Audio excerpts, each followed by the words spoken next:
जय सिया राम। मैं किरण।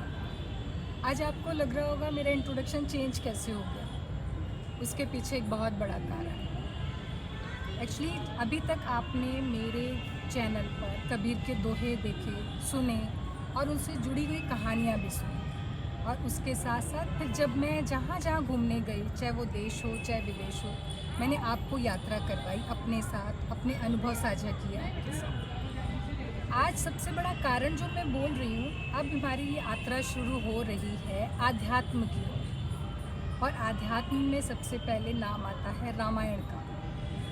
एक्चुअली बहुत दिन हो गए, मुझे मेरे कज़न ने एक रामायण भेंट की। तो वो मेरे वीडियोस देखते रहते थे, तो उनको ये लगा कि मैं कुछ रामायण के ऊपर बनाऊँ। तो फिर मुझे उनका ये सुझाव अच्छा लगा। तो मैंने अपने परिवार वालों से बात की, अपने दोस्तों से बात की, उनसे मदद की, राम के ऊपर चर्चा की, क्योंकि राम रामायण के एक हीरो हैं, महानायक हैं। क्योंकि राम एक ऐसा व्यक्तित्व है जिसके बारे में हम जितना जाने उतना कम।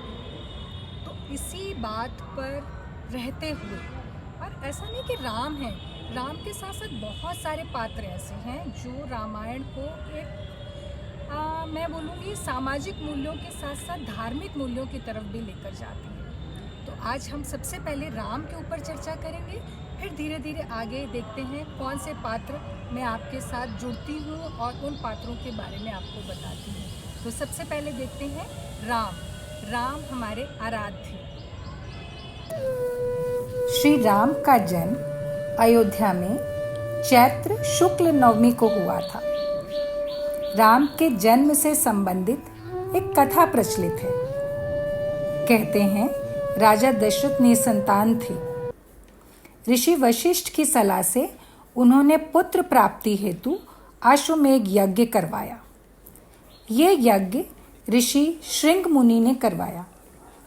यज्ञ से अग्निदेव प्रकट हुए और राजा को पायस यानी खीर दी, जिसे तीनों रानियों कौशल्या, सुमित्रा और कैकेयी में बांटना था, क्योंकि राजा दशरथ की 3 रानियां थीं।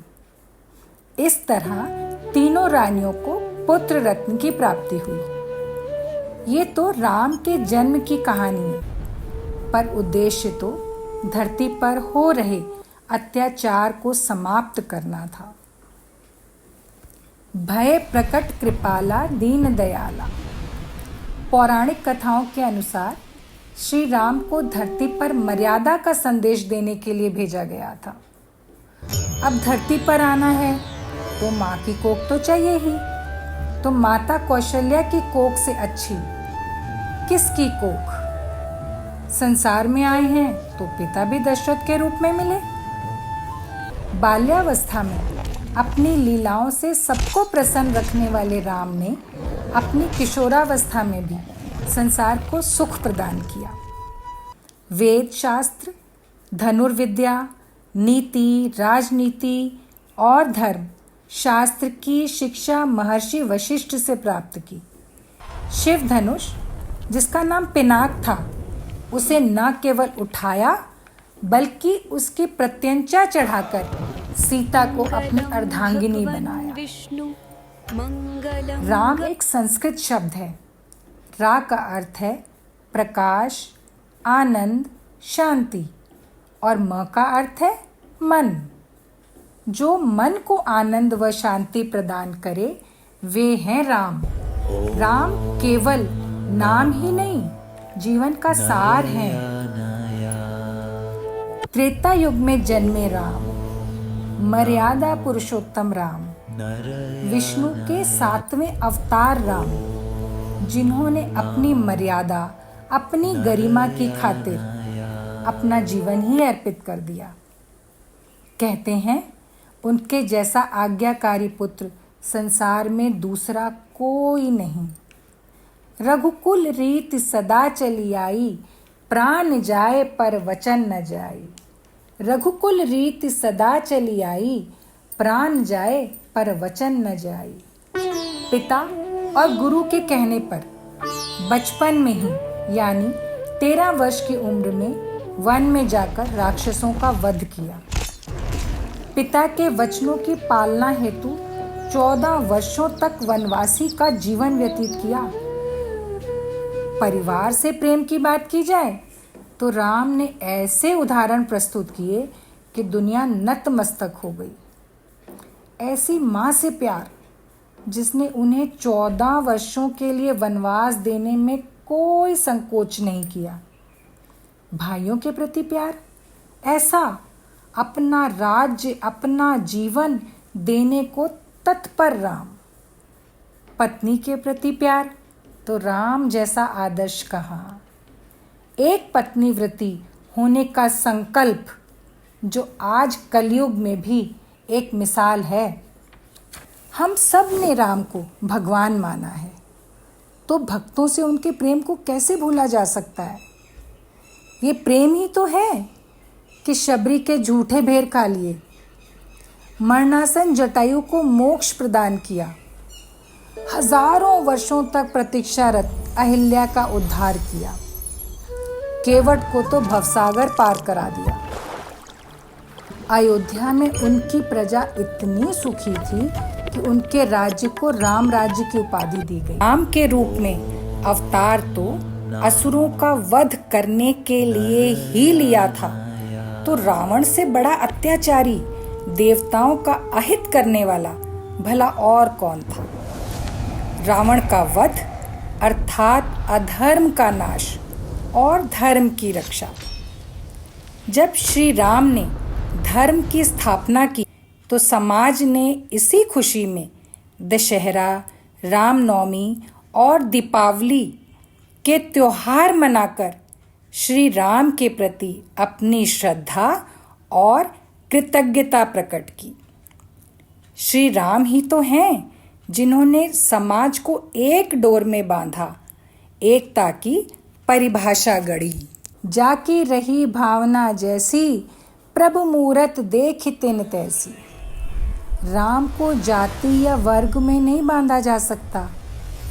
भारत में तो क्या, राम नेपाल, श्रीलंका, थाईलैंड, इंडोनेशिया में भी पूजे जाते हैं। अब आप ही देखिए, सुख हो या दुख, मुंह से राम ही निकलता है। आस्था की पराकाष्ठा देखिए कि हम अपने आराध्य का नाम अपने नामों से जोड़ देते हैं, ताकि हम राम का नाम हर दम जपते रहें। जैसे रामधारी, रामलाल, बलराम, रामचंद्र, राम किशन, राम प्रसाद, रामनाथ, राम बाबू और न जाने कितने ही। और देखिए, जब एक दूसरे से मिलते हैं तो भी तो बड़े प्रेम से राम राम जी ही कहते हैं। जन्म में राम, मरण में राम, राम नाम सत्य, वहाँ में राम, आहा में राम, उत्साह में राम, स्याह में राम, कण कण में राम। इतनी खूबियाँ, इतने विशेषण, इतने नाम, जहाँ देखो सुनो बस जय श्री राम। आशा है आपको ये वीडियो पसंद आया और आना ही था, क्योंकि राम है। राम हमारे आराध्य हैं, जिन्हें हम भगवान के रूप में पूजते हैं। और आप भगवान नहीं भी मानो तो एक ऐसा व्यक्तित्व जिसने हमें हमेशा प्रभावित किया, चाहे हमारा हिंदू धर्म हो, चाहे हमें हिंदुस्तान में रहना हो, जहाँ भी जाते हैं ना हमारी पहचान हो जाती है। जैसे आराम बोलते थे, लगता है हम भारत से आए हैं, हम इंडिया से आए हैं। तो आपको ये व्यक्तित्व अपने अंदर उतारने का भी दिल करता है, क्योंकि उसमें बहुत सच्चाई है। अब बार बार मैं बोल रही हूँ उनका व्यक्तित्व बहुत अच्छा है, बहुत सच्चाई है। पता है, कभी कभी कुछ बातें मुझे भी खटकती हैं। अगर एक कहानी के रूप में देखो, एक नायक के रूप में देखो, तो मुझे कहीं कहीं राम में ऐसा महसूस होता है कि उन्होंने कुछ गलत किया। अब आप बोलोगे कुछ गलत किया से मतलब ये कि उनका व्यक्तित्व तो बहुत शानदार है, लेकिन एक महिला होने के नाते, एक नारी होने के नाते मुझे ऐसे लगता है कि उन्होंने कुछ जगहों पर सीता के साथ अन्याय किया। अभी ये सारी चीज़ें हम डिस्कस करेंगे आगे भी सीता की वीडियो में, लेकिन फिर जो मैं सोचती हूँ, मेरे पास 2 क्वेश्चन हैं। अगर आपके पास उन क्वेश्चंस का जवाब है तो आप ज़रूर मुझे बताना। कमेंट करके कि आप उसके बारे में क्या सोचते हो।